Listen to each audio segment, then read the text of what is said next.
ሄልዬን እንግዲህ መቷታሉ፣ ደብድቧታሉ። የምር በጣም ነው የሚያሳዝነው። ሴት ልጅን እንደዚህ ማድረግ ጀግንነት አይደለም። ሲጀመር ማን እንደሆነ እናውቃለን። እርግጠኛ ነኝ እኔ አሁን ላይ አላወራም፣ ምክንያቱም ቪዲዮ ስላጠፋችሁ እና ችግር የለውም እና አትጨነቁ የኔ ወዶች። እኔ በጣም ነው የደነገጥኩት፣ በጣም ነው ያዘንኩት። የምር ሴት ልጅን እንደዚህ መደብደብ እንደዚህ ማድረግ በጣም ነው የሚገርመው። ሄልዬ መቼም ታውቃላችሁ በእንደዚህ አይነት ነገር አትቀልድም። ብዙ ልጆች ድራማ ነው ቀልድ ነው እያላችሁ ነው። በእርግጥ እንደዚህ አይነት ሰዓት ላይ ካሜራ ምናምን ስለደቀነች ቀልድ ይመስላችኋል። ምክንያቱም ለእናንተ ማሳየት ስለምትፈልግ ነው ይሄን ነገር ያደረገችው እንጂ በውስጥ የሚጨርሰው ነገር ነው። ግን ለማውራትም እንዲህ ብሎ ቶሎ ቸኩሎ እንደሷ ኦዲየንስ እንደሷ አድናቂ ቶሎ ብሎ እንደዚህ ከማውራት፣ ምክንያቱም እሷ ቪዲዮ ቢኖር በደንብ አድርገን እኛ ምን እንላለን፣ ግን ይሄ ነገር ወደ ጥሩ ነገር አያስኬድም ብላ እሷም ቪዲዮውን አጥፍተዋለች። ግን ያም ሆነም በጣም ሚዲያ ላይ ተሰራጭተዋል ማለት ነው። እና ምን አደረገች ብላችሁ ነው እቺ ልጅን? ቆይም ለምን ተደሰተች ነው? ለምን ወደ ቀድሞዋ ተመለሰች ነው? ምን ታርጋችሁ? ቆይ ምን ታርጋችሁ? የበታችነት ስሜት ስለሚሰማችሁ ማለት ነው። ወንዱን ማጥቃት ሲያቅታችሁ ወደ እሷ መጣችሁ። ያም ሆነም እኮ አንድ ቀን መታ መናገሯ አይቀርም ማን እንዳደረገ። ከሚዲያ ነው ድራሽን የምናጠፋው። እኔ እንዲህ ብዬ አልናገርም ለማንኛውም፣ ምክንያቱም ባለቤቱን ያልተናገረውን። ግን እኛም እንደርስብሃለን ማን እንደሆንክ ማለት ነው። እድሜ ልክህም ማለት ነው። እሷን እያየ እየተቃጠልክ ትኖራለህ እድሜ ልክህም ማለት ነው። መቼም ደስተኛ አትሆንም፣ መቼም ማለት ነው። ይሄን ያደረገው ሴትም ሆን ወንድም ምን ታርጋችሁ? ቆይ ለምን ተደሰተች ነው?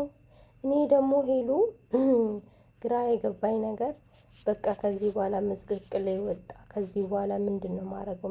ምንድን ነው ያደረጉሽ? ለእኛም ደግሞ አስቡ እናንተ። የሆነ ነገር መጀመሪያ ከመፖሰታችሁ በፊት ለእኛ ነው ማሰብ ያለባችሁ። እነዚህ ተመልካች ይጨነቃሉ ብለሽ በዛ ላይ ምንድን ነው ማድረገው አልሽ። ከዚህ በኋላ ህይወቴ ተበላሽቷል አልሽ። ምን አደረጉሽ? ምንድን ነው ያደረጉሽ? ነክቶሻሉ? ከመምታት ውጭ ሌላ ነገር ያደረጉሽ ነገር አለ? ግራ ገባኝ እኮ ነው የተጨነቅኩኝ። ማርያምን ከዚህ በኋላ ህይወቴ ተበላሸ ምስቅልቅል ወጣ ስትል ከመምታት ውጭ ሌላ ነገር ምንድን ነው ያደረጓት? ይሄንን ነገር ማለት በህግ ነው። እንደዚህ አይነት ነገር አካላዊ ማይሆን ነገር የሚያደርጉሽ ከሆነ ወደ ህግ ነው እንጂ ቅጥታ መሄድ ያለብሽ እንደው። እና ለሄልዬ የኔ ጣፋጭ የኔ መልካም ፈጣሪ ከእንደዚህ አይነት ነገር ይጠብቅሽ። ከቻልሽ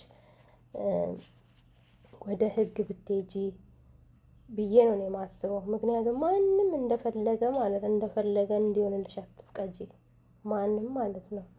እኔ ግራ ገባኝ። እኔ እኮ የሚገርማችሁ ነገር ሙሉ ለሙሉ መሳየውኝ ገና ሲላክልኝ እኮ ነው የተቆራረጠ ያየሁት። እና ለእኛ ማስቢ ሄልዬ፣ እኛ በጣም ነው የምንወድሽ ከምንም በላይ። ምን እንኳን እንደዚህ አይነት አደጋ ደርሶብሽ ስትታመሚ እንኳን ምን አይነት እንደምንጨነቅ ታውቂያለሽ። መጀመሪያ ይሄንን ነገር ከመፖሰትሽ በደንብ ማሰብ አለብሽ።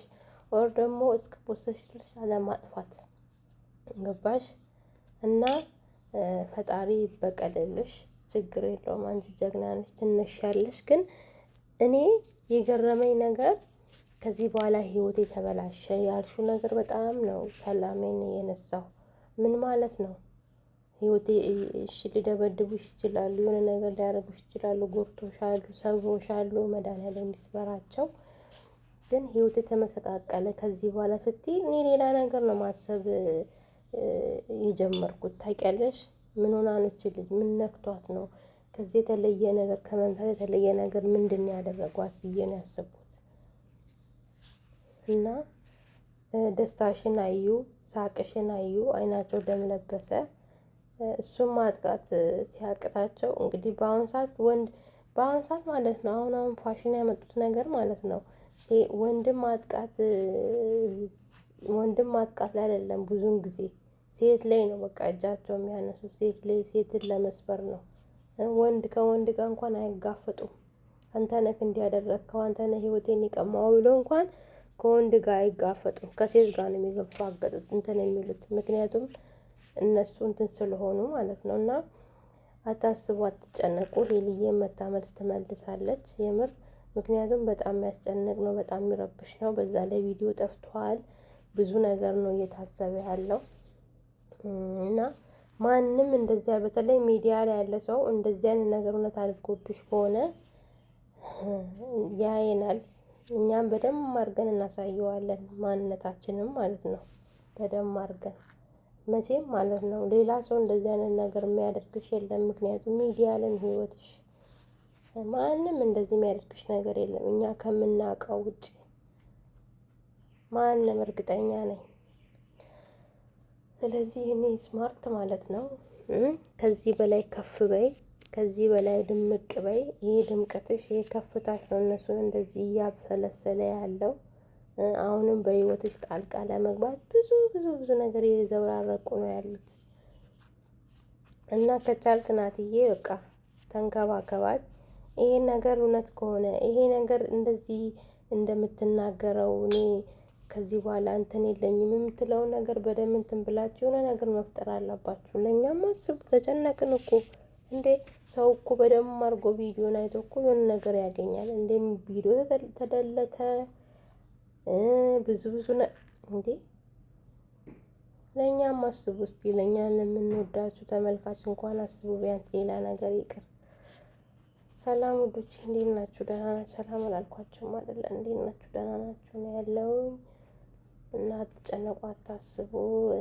ስደት ላይ ያላችሁ ፈጣሪ ይጠብቃችሁ። እንግዲህ ዱባይም ያላችሁ በቃ አረብ ሀገር ላይ ያላችሁ ራሳችሁን ጠብቁ። ፈጣሪ ከክፉ ነገር ይጠብቃል። እኛ ስንት ጭንቀት ነው ሄለን ያለብን፣ የምር ስንት ነገር ነው ያለብን። በላያችን ላይ ጥይት እየጨወ ነው ያለን በዚህ ሰዓት። እኛም ባታስጨንቁ። እንደዚህ አይነት ነገር ባኔ እንደዚህ ድራማ ትሰሪያለሽ ብዬ አላስብም።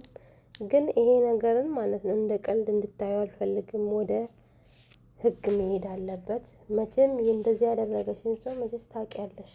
አታውቂ ማለት ይከብዳል። ታውቂያለሽ እንደዚህ ፌንት ስትሰሪ እንደዚህ መናገር እስኪያቅትሽ እንደዚህ እስከ መደነገጥ ማን አባቱ ነው እንደዚህ ደፍሮ እንደዚህ ያደረገሽ? ማን አባቱ?